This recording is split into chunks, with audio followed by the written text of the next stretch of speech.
Et bonjour à tous. Alors, je commence ma chaîne et j'aimerais, dans cette chaîne, vous faire part de tous les livres, enfin d'une bonne partie, parce que tous ce serait impossible, d'une bonne partie des livres qui existent dans la série Elder Scrolls, donc vocalement, parce que nombre d'entre vous qui ont déjà joué à ces jeux connaissent l'importance de ces livres qui augmentent les capacités, qui racontent un peu l'histoire du jeu, etc.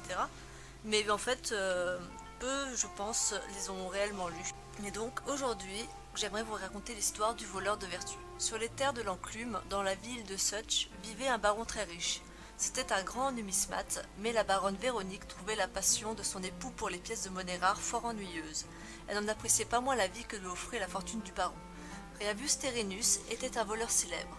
Il prétendait être le maître voleur de la mythique guilde des voleurs. Mais il ne s'agissait sans doute que de fanfaronnade, puisque la seule guilde des voleurs connue avait été dissoute 450 années auparavant. Ravius décida un beau jour que le baron devait partager sa richesse. Avec lui précisément, une nuit, le fief et voleur pénétra dans le château du baron pour mettre son plan à exécution. Les murailles du château étaient connues pour être impossibles à escalader, de par la hauteur vertigineuse. Ravius choisit donc d'utiliser une flèche de pénétration pour fixer une corde en haut des remparts. Une fois sur les remparts, il devait éviter le garde du baron.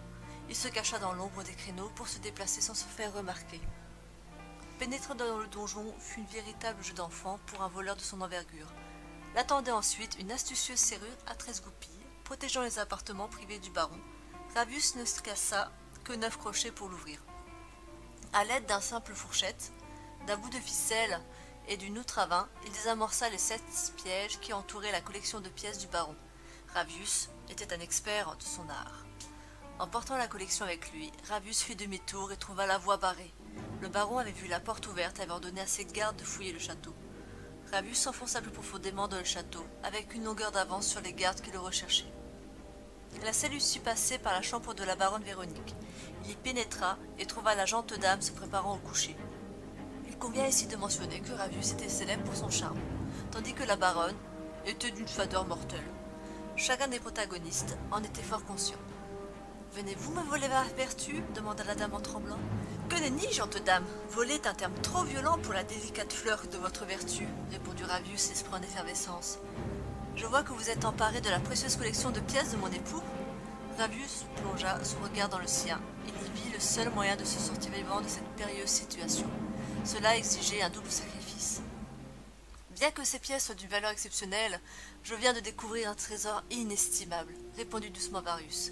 Dites-moi, beauté céleste, pourquoi diantre votre époux place-t-il 7 pièges mortels pour protéger ces tristes pièces, tandis qu'il ne place qu'une simple serrure à la porte de sa vertueuse épouse? Ignace protège les biens qui lui sont les plus précieux, répondit sèchement Véronique. Je donnerai tout l'or que je possède pour passer ne serait-ce qu'un instant à profiter de votre douce présence. Sur ce, Riavus se dévut des pièces qu'il avait eu tant de mal à dérober. La baronne se pâma dans ses bras. Lorsque le capitaine des gardes fit fouiller ses appartements, elle cacha Ravius avec grand talent. Elle remit les pièces aux gardes, prétendant que le voleur les avait abandonnées en s'enfuyant par la fenêtre. Ce premier sacrifice effectué, Ravius s'arma de courage et passa au second. Il vola la vertu de dame Véronique cette nuit-là. Il la lui déroba plusieurs fois jusqu'aux premières lueurs du jour. Puis, épuisé mais satisfait, il s'enfuit au petit matin. Donc voilà l'histoire du voleur de vertu. J'espère que cela vous aura plu. N'hésitez pas à laisser des commentaires. Et je vous souhaite une agréable journée.